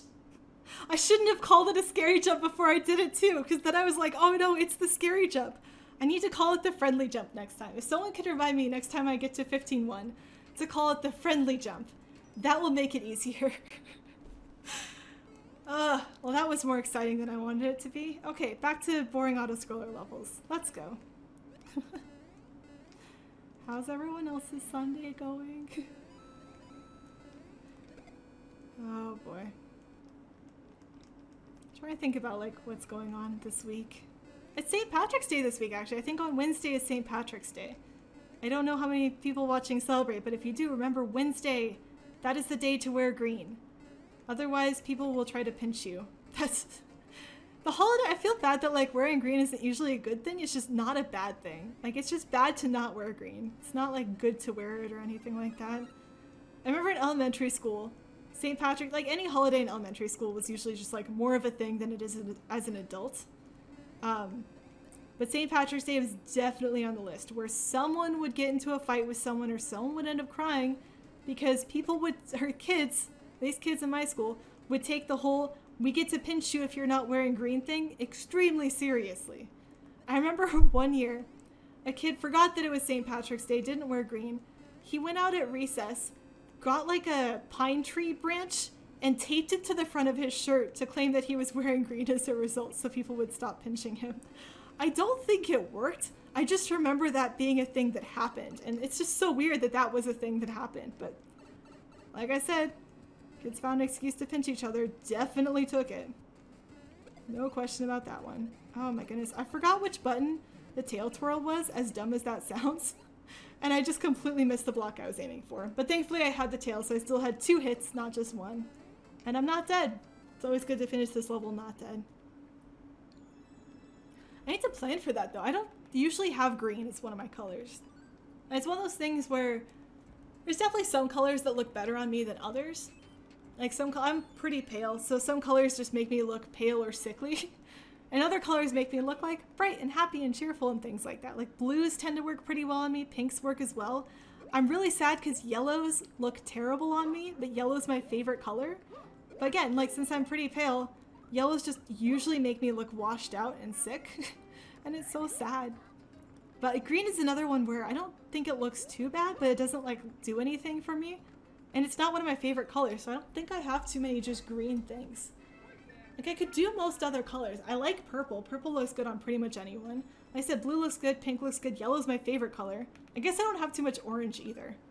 Orange would be another difficult one, but green still. Like I'm gonna have to go looking and see what I have that's green. Not that obviously anyone can pinch me because I'm working from home and I don't see people anymore, so virtual pinching I guess isn't really a thing. I guess for a while on Facebook you could poke people. I wonder if Facebook ever did a pinch button instead for St. Patrick's Day. Probably not. That seems like it would have been creepy. Curious if they did though. Facebook has done creepy things before, so it wouldn't terribly surprise me if they had. Oh my goodness, I almost ran off the end of that. God, this is an adventure right now. Why is the beginning of this level an adventure? This is not a level where the beginning should be an adventure with my safe strats. Oh. But I mean, like, just for the fact that it's St. Patrick's Day, I feel like I should wear green, even if there's no actual consequence one way or the other, because I won't be around people. Like, the only time I'm really around people now is when I go grocery shopping, and I went grocery shopping yesterday, 2 days ago, I think on Friday, so I'm good on people for a while. Although going grocery shopping right now is so much more fun than it normally is, because in case you've never been here before, I love rabbits. They're my absolute favorite. I'm super obsessed with them. They're incredible. And do you know what holiday is coming up besides St. Patrick's Day? That's right, Easter. And you know what's associated with Easter on the non-religious side? That's right, bunnies. There are so many bunnies everywhere. It's so much more fun to go to the store right now, just because every time I go to a store, there just are bunny things to see. And of course I end up getting some of the bunny things. So I have already like an extra stuffed animal bunny and a bunny pillow that I got last time I was at Target. And I'll probably have more bunny things by the time the season is over. But it just makes going shopping so much more fun. Like grocery shopping in the pandemic is generally not fun at all. But going grocery shopping and getting to see bunnies, now that's worth it. That makes it so much more exciting. That gives there a positive side to this whole thing. So, oh boy, that's been nice. I'm so happy for bunny season. I'm especially happy though for April 5th, which is the day, I think the day after Easter, which I like to call Half Price Bunny Day, because that's when all the bunny things that have been out all season go on sale and I can just get a whole bunch more bunny things. I have so many bunny things in my house. It's maybe a problem. But it's not a problem yet. Oh god, bunnies are so amazing. Also gold split, by the way. That's 4 gold splits in the last 5. A lot of them by very small margins, but still though. What is with the middle of this run today? I don't know what's going on. Now we get the bouncy section though. I don't think I got far enough. I'm getting better at not just winging it. So some of these levels, like if you get the jump, you just keep going, and if you don't, you should do a mini backup right away, or it's harder to back up if you don't recognize it soon enough. I'm getting better at assuming I'll maybe make a mistake on those and doing a backup earlier rather than later, so I don't waste as much time trying to recover and I can instead just do a smaller thing. Oh, that was close to the saw blade, but it didn't hit the saw blade, so we're good to go. Saw blades are not good news. Now I'm thinking about Super Meat Boy again, because that is the most saw bladey of saw blade games. I don't think I've actually finished Super Meat Boy. I think I got to HE double hockey sticks, and then I think I got so annoyed with trying to get the fast times on everything that I just sort of stopped playing, which is unfortunate. It's a good game, but I think the controls sometimes just felt frustrating, and that's why I didn't do it as much. Okay, so now I have to think. Do I take damage at the end on this? I'm listening to music real quick.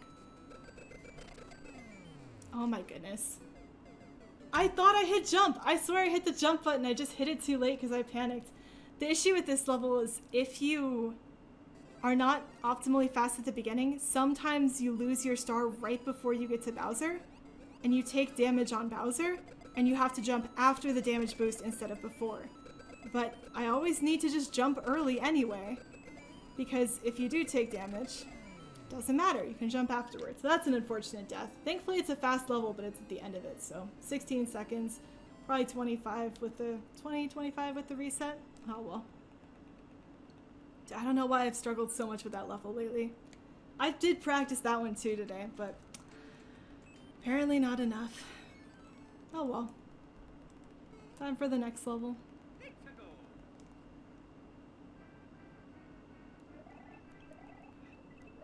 Think about the music in this game. I'm not, oh my goodness. Now I'm like panicking and stuff, even though I don't need to. The bonus music in this game is also just not my favorite. None of the bonus themes are exciting at all. I just don't like them. That's okay. Again, personal preference on things. I got off of my route on that one, and then I was trying to recover, but I couldn't remember where I needed to recover, and that was just a mess. Ugh, why? These two levels should be so free, and for some reason recently they're just not. And that's sad. But oh well, we're through them. That's like really awkward late deaths though. Sad face. Now we're on to 16-4 though, which is just scary overall. So we'll see what we can get done here. 16-4 is on my list of ones to go back to because I think it is possible to get to the next second boundary with the new conveyor belt strat. But man, not yet. Not ready for that one yet. Need to finish world 19 first. Okay, can I get this first try? Nope. I almost never do. Ah, oh, come on, Mario. There we go. Whee. Triple jumps. I wonder if the Olympics are still happening. So I'm like thinking about Mario's triple jumps, and that reminds me of the Olympics. Like I know they keep talking about them, but I don't remember if they're like officially happening or just tentatively still happening. I don't think they're officially called off yet. With the vaccinations like starting to really ramp up for a bunch of countries, I think that makes them more likely. But I'm curious like what the criteria is going to be. Can they still have it? Can they have audience? Is it just going to be athletes? I don't know. Like I'm not super into the Olympics. Like I'm not, oh my goodness, it's the Olympics. Better drop everything and watch all the sports. But it's just fun. It's like quality stuff to watch all the time that's just interesting to pop into. Like so many, if you're trying to watch a TV show, you usually need the context. You need to keep up with all the episodes. You need to remember what happened last episode. With stuff like Twitch, oh man, I didn't get either of those. Stuff like Twitch or like the Olympics, you can kind of pop in no context and still have a decent idea of what's happening. The commentators will tell you the storylines that are, the storylines that are happening. So you don't have to like keep track of those. And you just get to see like cool looking stuff happening on your screen. Like, I don't really know how gymnastics works. Obviously, I've watched Olympic stuff that I don't have zero idea of how scoring works for it. Oh my goodness. Well, I can't do the fast draw anymore.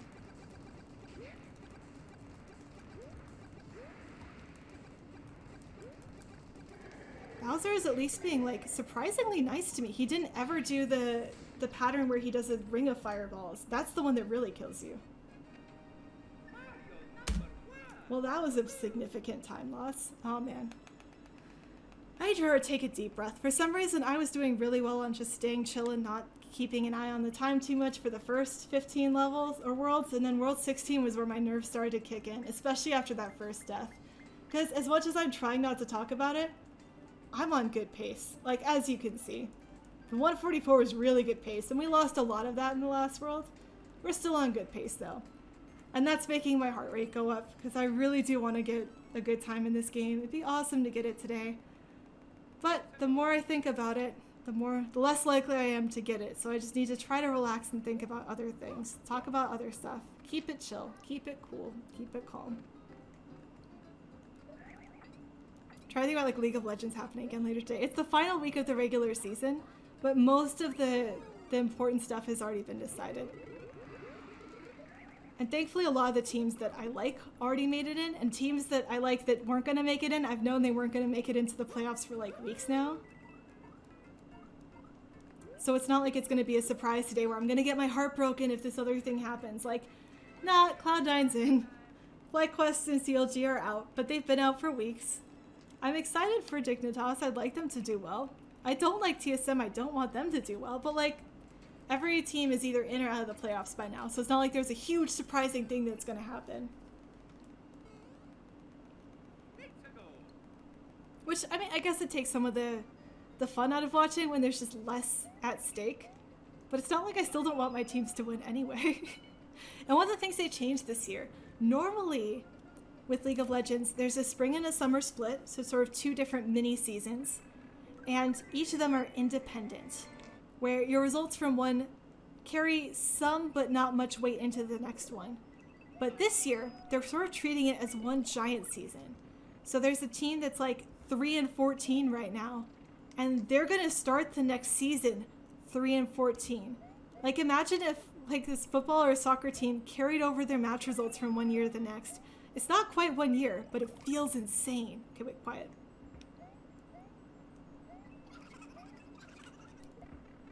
Well, that was a mistake. Okay, I get one more try at this. This is gonna be awkward.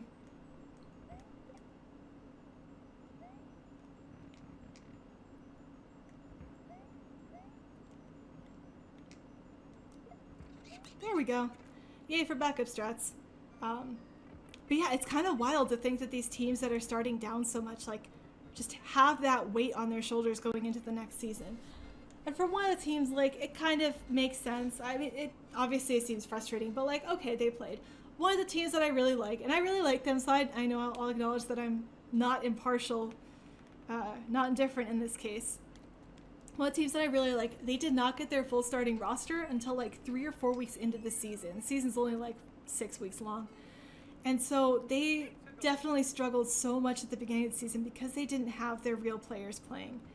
And I feel so bad for them because it was outside of their control. It was a visa issue. Like there was nothing they could do about it. It wasn't like they did anything wrong. And for them to have to carry that record with them just feels kind of sad. You know, it wasn't their fault. There wasn't anything they could do about it. And they're just stuck with that deficit because you know, whatever, I think it's the US probably wouldn't let someone in right away. So, sad face there. That was not my usual route. That was an okay route though.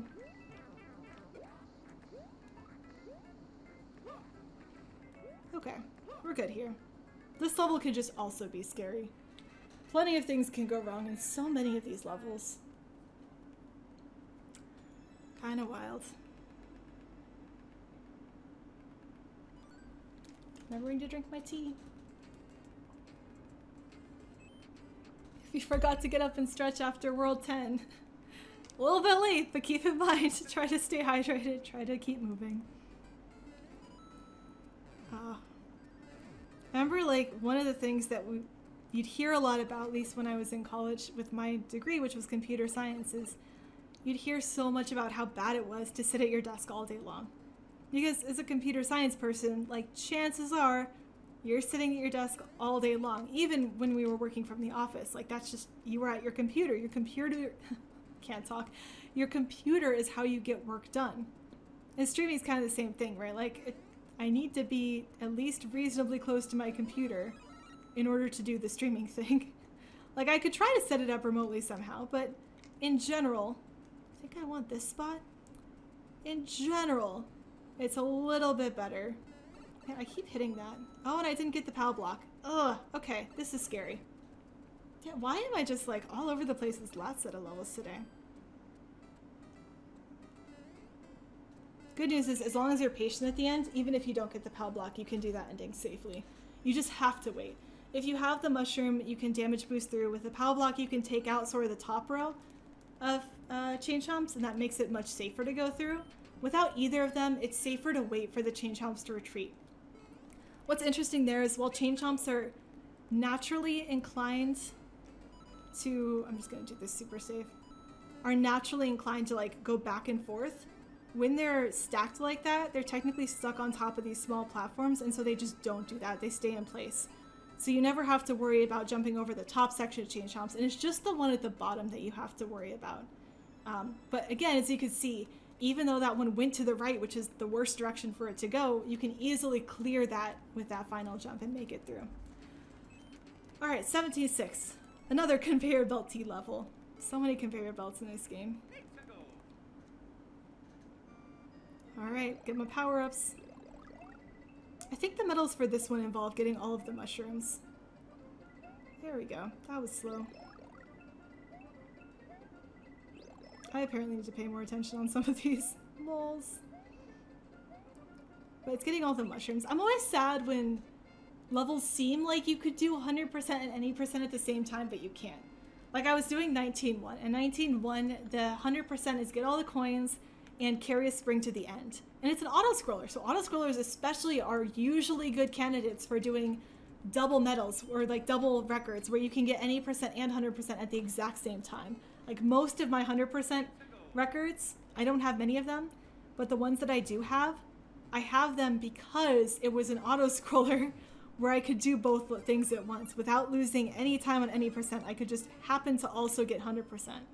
And with auto-scrollers being kind of boring anyway, it's fun to have something to do in them. So being able to route out 100%, which is usually a little bit more interesting, just kind of nice. But 19-1 is just really sad because you can't quite get it. You can get a spring to the end without stopping, and you can get all but 2 of the coins without slowing down. It's so close. But those last 2 coins are directly above that final box that marks the end of a Mario 3 level. And because it's an auto-scroller, you actually want to land it on that box when it's no more than halfway through.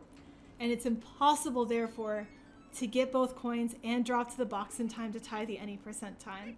I was so sad about that.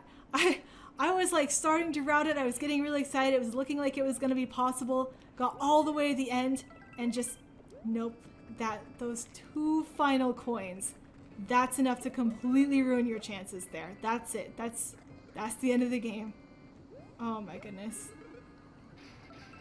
It's always like a little hard. It's like when in any percent ILs, you're so close to the next timer second, but there's nothing you can do to make it there. And it's just like, but it's close. Oh my goodness. Well, this sucks. Okay. Come on, Bowser. Oh my goodness. I thought I was gonna die after I landed on the ground. I knew to wait for Bowser. It's random. Sorry, I need to split. Hey, we gained time back. Look at that. Let's go. Sorry, the ending there almost gave me a heart attack. So I messed up the Yoshi section. Normally I have Yoshi for the final Bowser, and so it doesn't matter what Bowser does.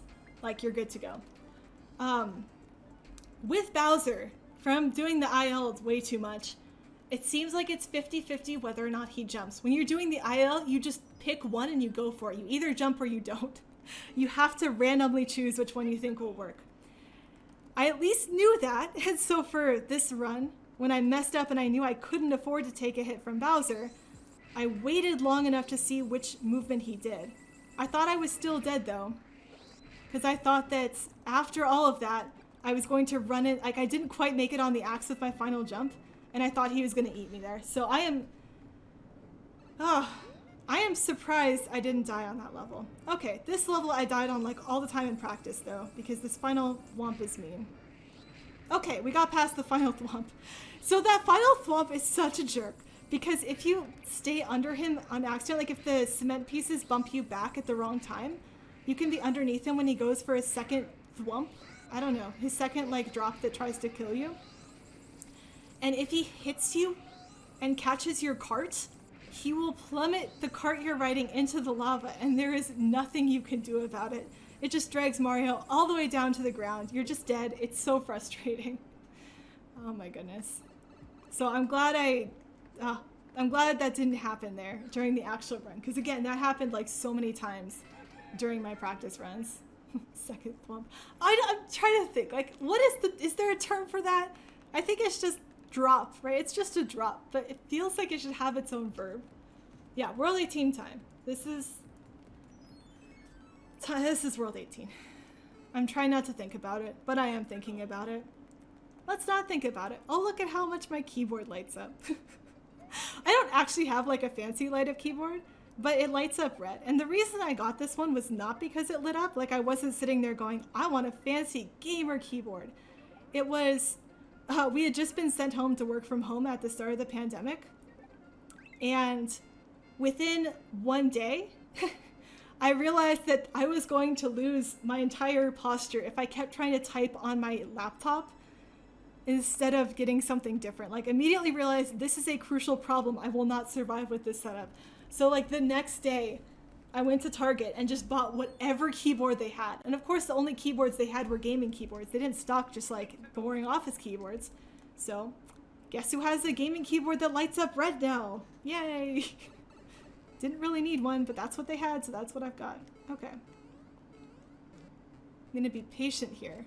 The IL is not patient there at all, but any percent is patient. It's fine, thanks. Any percent is much more patient. This IL is interesting. I feel like there's definitely time to save on this particular section.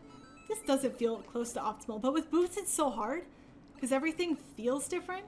And on top of that, you can only jump on certain frames because you only are on the ground on certain frames. So it's so restrictive in like a weird way that it's difficult to route correctly.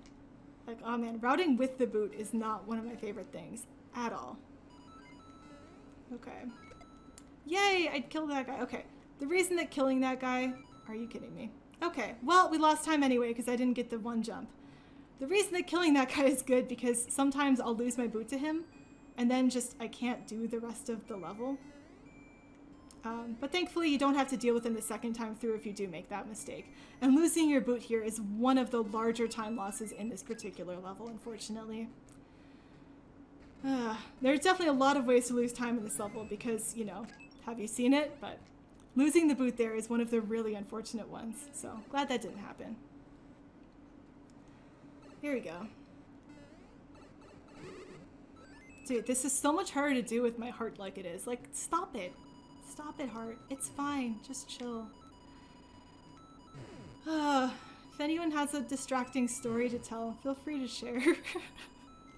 I sound so pathetic. Okay, let me take charge of this. Let me finish this level first, because I don't want to die at the very end of it. That was not what I normally do, but we made it. Okay, that's another level down. Let's just keep this rolling. Oh, time for Bowser fights. God, this IL. So 18-4 is the next level. This level is double Bowser fights, which of course means it's super stupid RNG all over the place. Like you can only beat Bowser fast with certain RNG on the first Bowser. The second Bowser you're kind of okay with if you go fast enough, but this first one's just a jerk. It took so long to get this one just because of how much I had to get to the Bowser and then never mind. Either I messed up because it's also have to execute on this one. Like it's very execution heavy. But also, like, Bowser just didn't like me. Okay, that was a mean fireball pattern, but thanks. I'm glad one of us is having fun today. Oh! And you decided to be a jerk and not give me the fast death either. Yay! Oh, man. Oh, you found a new 18-8 strat for the IL? Oh, man, that's exciting. I swear, that IL definitely can go lower, but since there wasn't a competitive time to run against, I definitely felt less motivated to keep trying to push it down. I pushed down my initial attempt on that one was 17, and then I finished with 19, and then I got to 20, and 20 was my goal at that point, because I'd gotten 19, 20 was definitely possible, and that seemed like it would be good enough for me to be proud of. but it wasn't going to drive me crazy trying to get it. So I know there's time to save on 18.8, but definitely curious to see what the new strat is. From my side, I think the propeller room is definitely not optimized. So I know this because I've actually gotten the propeller room faster, where you damage boost through the saw at the top of the screen and drop your propeller, and it's so hard to do that and land on the door platform because you have to twirl immediately when the damage boost ends. And oh my goodness, I'm like really bad at timing stuff with the end of a damage boost just in general. So there was no way I was going to be able to grind for that without a competitive time to try to either beat or tie. So I know that's out there if you're looking for it, but I'm definitely excited to hear that there are maybe new strats. I get so excited when there's new strats. Like, it can be frustrating if it's like, oh no, I have to go back and do this one again. Like, am I looking forward to redoing 5.3? No, not at all. At the same time, the new strat that Bouncy found for that one was so damn cool. So it's just exciting to see, like, what are all the different things you can do better? What are all the ways you can get better at the game? So that's kind of epic. Always excited for new things. I haven't come back and done this one yet either. I did look at the IL for this, and it's Bouncy's new strategy is really cool looking. I'm excited to try this one actually, but I don't know. With ILs for me, it was one of those I could either keep going back and trying to keep up with when people beat my times, or I'm gonna focus a little bit, or I could just keep pushing ahead so I at least get a time for everything on the board, and I decided to focus on that one. So I made the decision that even though I want to go back and challenge for this time again, I am going to just keep going through World 19 first instead. How did I miss that? What did I do wrong there? I hit 6 twirls. It should only take 5. Did I twirl too soon? Maybe that was it. I actually, like, don't know what I did wrong there. Normally, if I get the jump correctly, I should have been fine. Did I not go off of the bomb because I wasn't paying attention? Maybe that was it. Huh, well, let's try it again.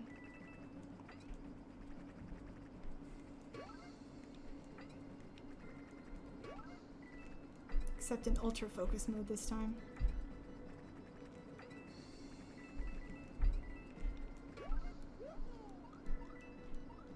I didn't hit the bomb. That must have been it. I'll have to go back and watch it because I think that's what happened. So for there, if you jump off of the bomb after that pyramid of saws, you have enough height to make it to the end, even if you miss some of the twirls.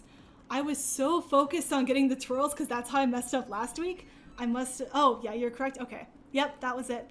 I was so focused on getting the twirls because that's the mistake I made last week that I just completely bombed the actual jump pattern going in. Oh, that hurts. That hurts a lot. Man, that level is an evil one. It's so cool, but it's a Yoshi level, so it already has that not going for it. And it has been the bane of a few PBs for me more than once. Like, not just recently, but like, I want to say back in the day, but it's like only a few months ago. Back when like getting under 210 was still really exciting as a time. Like, that level was still one of the ones that would just murder my face every time I came up against it. So, dang, I definitely need more practice there. But I'm glad that, you know, thanks Bouncy for letting me know what it was, because now I know what it was. It's like, okay, I can do that. Maybe I should start trying a safer strategy there, though, since it's been giving me trouble.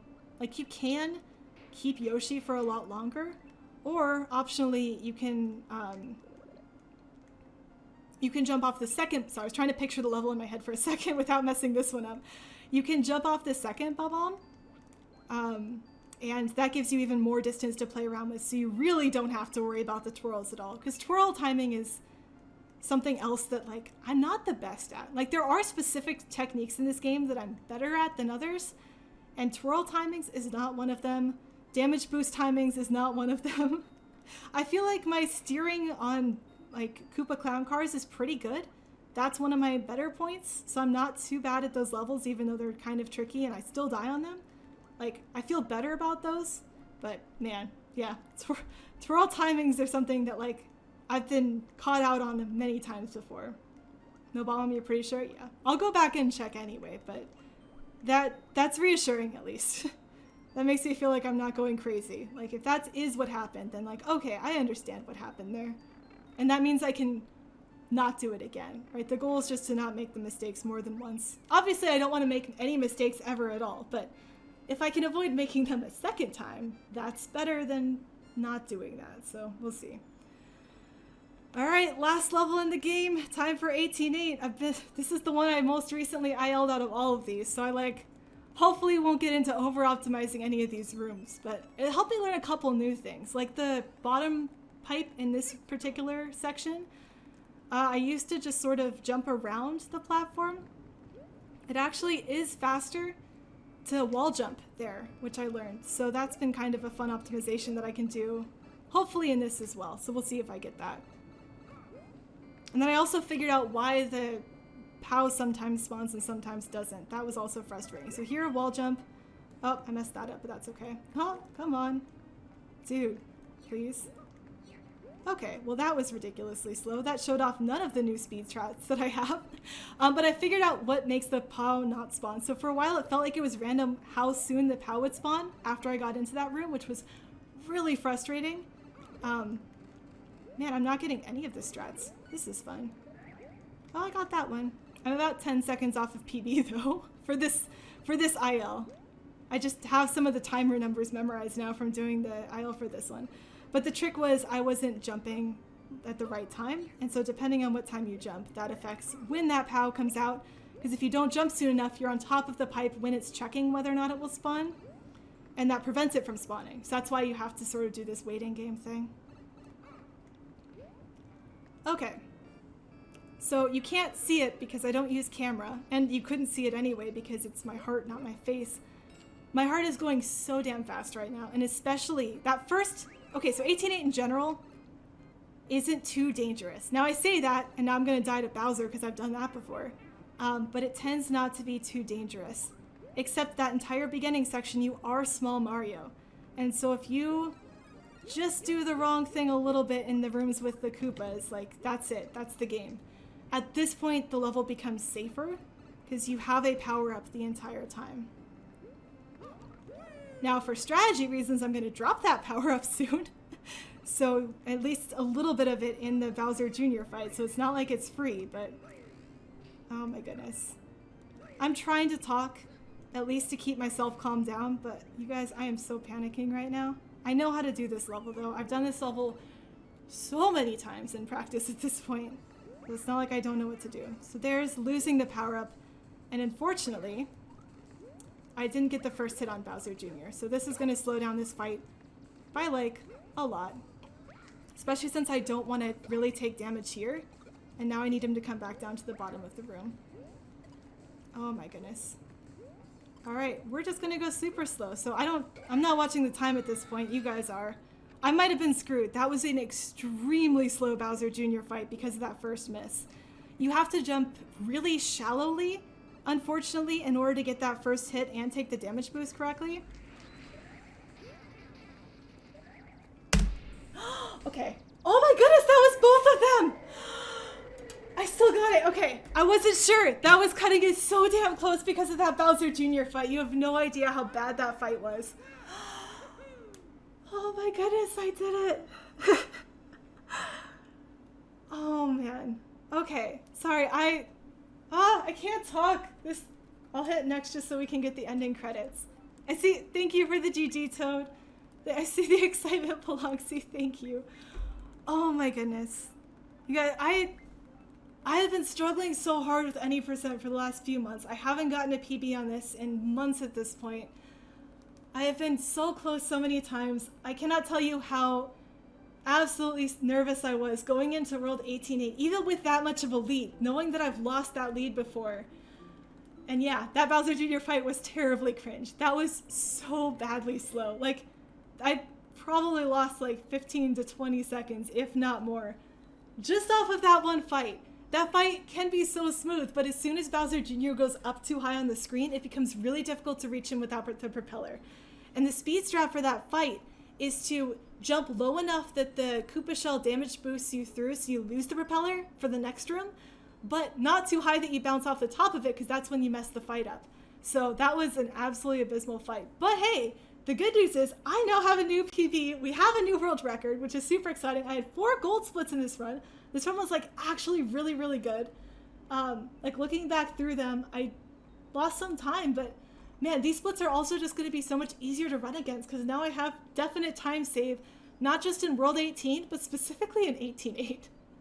So that'll be kind of nice for us to run against, I think, knowing that as long as you don't completely end the Bowser Jr. fight, you've got like 20 seconds to save. I'll have to go back and look at how much time that actually was, but that was bad.